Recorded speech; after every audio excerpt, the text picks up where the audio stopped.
आप सभी का स्वागत है आपके अपने YouTube channel physics with Vikas sir में। हम कॉन्सेप्ट की शुरुआत करें उससे पहले आप वीडियो को लाइक कर दीजिए। इसके बाद हम बात करते हैं कॉन्सेप्ट पे। आज हमारी हेडिंग है आवेशित चालक की स्थितिज ऊर्जा। आप सभी लोग जानते हो आवेशित से तात्पर्य जिसको चार्ज दिया गया हो और चालक से तात्पर्य जो इलेक्ट्रिसिटी का अच्छा कंडक्टर हो। स्थितिज ऊर्जा को इंग्लिश में हम पोटेंशियल एनर्जी कहते हैं, यानी किसी भी वस्तु को ब्रह्मावस्था में या स्थिर रखने के लिए जिस एक्स्ट्रा एनर्जी की जरूरत पड़ती है उसको हम स्थितिज ऊर्जा कह सकते हैं। अब हम सीधी बात करते हैं कि आवेशित चालक की स्थितिज ऊर्जा क्या होगी। जो बोर्ड पे लिखा है बड़बड़ाओ नहीं, हम बता देंगे, बाद में देख लेना, तसल्ली रखो, हम भरपूर मौका देंगे, स्क्रीनशॉट ले लेना। आवेशित चालक की स्थितिज ऊर्जा से सीधा तात्पर्य है कि अगर हम किसी चालक को आवेशित करेंगे, किसी चालक को हम आवेश देंगे, तो आवेश देने पर आपको हमने वैद्युत धारिता की परिभाषा में बताया था कि अगर किसी चालक को हम आवेशित करते हैं तो आवेश देने पर उसी अनुपात में उसमें विभव में वृद्धि होती है। बस यही कॉन्सेप्ट है सीधी और सरल भाषा में कि आवेशित चालक की स्थितिज ऊर्जा से सीधा तात्पर्य है जब किसी चालक को हम आवेशित करेंगे और आवेशित करने में जो कार्य करना पड़ेगा वह किया गया कार्य ही स्थितिज ऊर्जा के रूप में बदल जाएगा। थोड़ा तसल्ली रखो, फिर से सुनो। किसी चालक को आवेशित करने में जो कार्य करना पड़ेगा वो कार्य ही स्थितिज ऊर्जा के रूप में बदल जाएगा। और स्थितिज ऊर्जा को हम किससे प्रदर्शित करते हैं? यू से, कैपिटल यू से। यानी कार्य किसके बराबर होगा? स्थितिज ऊर्जा के। कार्य को इंग्लिश में हम डब्ल्यू यानी वर्क बोलते हैं और डब्ल्यू से प्रदर्शित करते हैं। स्थितिज ऊर्जा को पोटेंशियल एनर्जी बोलते हैं और कैपिटल यू से प्रदर्शित करते हैं। सीधी बात, नो बकवास, डब्ल्यू बराबर यू, दैट्स ऑल। बात क्लियर हो गई? तो यहां पे हमने एक बात समझ ली कि आवेशित करने में जो कार्य होगा वही स्थितिज ऊर्जा। लेकिन हम एक आपसे प्रश्न पूछना चाहते हैं, क्या आप एक दिन में सारा पढ़ लेते हैं? पर डे थोड़ा थोड़ा पढ़ते हैं? क्या आप एक दिन में सारा कुछ खा लेते हैं? पर डे थोड़ा थोड़ा खाते हैं? हो सकता है आप अकाली डिपार्टमेंट से हों, उसके अध्यक्ष हों तो बात अलग है, लेकिन वरना आप धीरे धीरे खाते होंगे। आपके घर में करंट आता है, क्या बोरी में भर के एकदम पलट दिया जाता है कि आप 1 किलोवाट यूज करेंगे, आज लो 1 किलोवाट आएगा घर में? ना, धीरे धीरे सप्लाई आती है। आपके घर में पानी आता है तो क्या एक बार में ही आप नीचे से पानी, पाताल से निकाल के पानी सारा घर में भर लेते हैं, या धीरे धीरे आवश्यकता के अनुसार आप पानी को निकालते रहते हैं? आप समझ में आ रहा है हम कहना क्या चाहते हैं? हम कहना चाहते हैं कि किसी चालक को अगर आवेशित किया जा रहा है तो एकदम से आवेश क्या बोरी में भर के लाए थे कि पलट दिया? ना, आवेशित करने के लिए धीरे धीरे उसको चार्ज दिया गया, धीरे धीरे चार्ज दिया गया। और प्रारंभ में कितना चार्ज था? कुछ नहीं। प्रारंभ में कितना था विभव? 0। और बाद में कितना हो जाएगा जब क्यू कूलाम का आवेश धीरे धीरे धीरे जा रहा है तो धीरे धीरे विभव कितना हो जाएगा? v। यानी सरल भाषा में हम अगर स्थितिज ऊर्जा का मान निकालना चाहते हैं तो हमें कार्य का मान निकालना पड़ेगा, क्योंकि कार्य किसके बराबर है? स्थितिज ऊर्जा के बराबर है। अब कार्य का मान हमें जो निकालना पड़ेगा तो कार्य बराबर 9th क्लास में, 11th क्लास में आपने फॉर्मूला पढ़ा है, बल गुणे विस्थापन। अगर आपको ये फॉर्मूला नहीं समझ में आ रहा है तो इसका रूप बदल के हम इस्तेमाल करेंगे। अच्छा, कैसे कहोगे रूप बदल के? कार्य का मतलब है कि काम, क्या काम किया।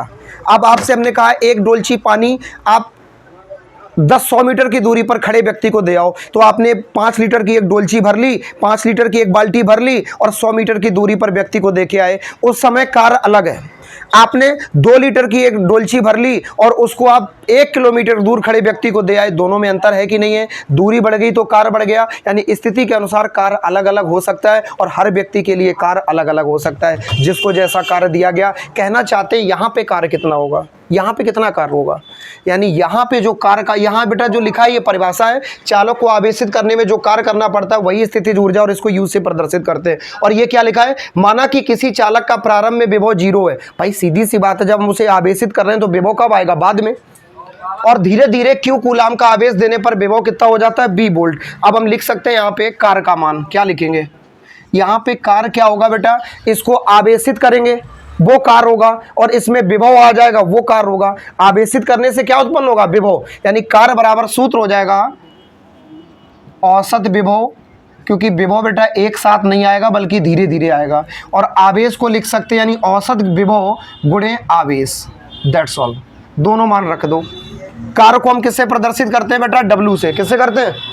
वर्क बोलते हैं। औसत विभव का मतलब क्या है? औसत, किसी भी संख्या का औसत निकालना जानते हो? बचपन में आपने पढ़ा होगा औसत, एवरेज। 2 संख्याओं का औसत निकालना, जैसे 4 + 5, तो हम क्या करते हैं? 4 + 5 बटे 2, उन सभी संख्याओं का योग बटे उनकी कुल संख्या। यही तो तरीका है। जैसे दे दिया गया 2, 3, 4, 5, 6, इन 5 संख्याओं का औसत निकालना है तो हम क्या करेंगे, 2 + 3 + 4 + 5 + 6 बटे 1 2 3 4 5 से भाग कर देंगे। यही तो तरीका है। यानी औसत निकालने का मतलब है सभी संख्याओं का कुल योग बटे उनकी कुल संख्या। यही तो रूल है। यहां पे औसत कैसे निकालेंगे, प्रारंभिक प्लस अंतिम बटे 2, क्योंकि प्रारंभ में इसका विभव कितना था 0, बाद में कितना हो गया v, और भाग किसका दे देंगे 2, यानी प्रारंभिक प्लस अंतिम बटे 2। जैसे दो संख्याओं का औसत निकालना है, एक 5 है और एक आपकी बेटा हमने संख्या मान ली 5। अब इन दोनों का अगर हमें औसत निकालना है तो हम क्या लिखेंगे, 5 + 5 बटे 2, 10 बटे 2, और औसत कितना आ जाएगा 5। चलो इधर देखो, औसत विभव हो जाएगा 0 + v/2, और आवेश कितना है, q। हल करो इसे, ये गुणा का नहीं प्लस का निशान है, v में 0 को जोड़ेंगे कोई फर्क नहीं पड़ेगा, v/2, और इनटू में क्या लिखा है q। तो फाइनली इसका इसमें गुणा कर दो, w बराबर आ गया qv/2। कोई दिक्कत तो नहीं भाई, इसका इसमें गुणा कर दिया हमने, कुछ किया ही नहीं, आगे पीछे लिख दो, क्या दिक्कत है। x/y लिखा है तो इसको x लिख दो, क्या हो जाएगा, फैशन बिगड़ जाएगी क्या बात करते हो। देखो आगे तो w बराबर आ गया qv/2। अब हमने एक बात पढ़ी है इसमें, क्या पढ़ी है, ऊपर हमने 20 बार बताया था, और पूरे चैप्टर में आप भी याद रखना, एक भड़बड़ा जाओगे बार बार एक ही बात सुनते सुनते। क्या, कार ही स्थितिज ऊर्जा, कार नहीं, मोटरसाइकिल कार नहीं, कार्य वर्क ही पोटेंशियल एनर्जी है। किया गया कार्य ही स्थितिज ऊर्जा के रूप में बदल जाता है। ये लाइन पूरे चैप्टर में याद रखना। यानी कि W को हम क्या लिख सकते हैं बेटा, U, दैट्स ऑल। तो यहाँ पे फाइनली U बराबर हो जाएगा qv/2, या हम इसको और इज्जत से लिखें तो लिख सकते हैं 1/2 qv, एक ही बात है। क्लियर। अब कहोगे मास्टर एक कहाँ से पैदा हो गया, भाई इसको हम लिख सकते हैं, ये इसके इनटू में थोड़ा ऑफिशियल तरीका है इसको लिखने का, इसका फटाक से गुणा कर दो, फिर वही बात हो गई, qv/2, बात खत्म हो गई। अब बेटा देखो यहाँ u का मतलब है स्थितिज ऊर्जा, 1/2 एक संख्या है, q का मतलब है आवेश, और v का मतलब क्या है विभव, और स्थितिज ऊर्जा का मात्रक क्या होगा, जूल। कोई सी भी ऊर्जा हो हमेशा मात्रक जूल रहेगा। उम्मीद करते हैं कि ये कॉन्सेप्ट आपको क्लियर हो गई होगी। वीडियो को लाइक करना और चैनल को सब्सक्राइब करना ना भूलें। मिलते हैं नेक्स्ट वीडियो में।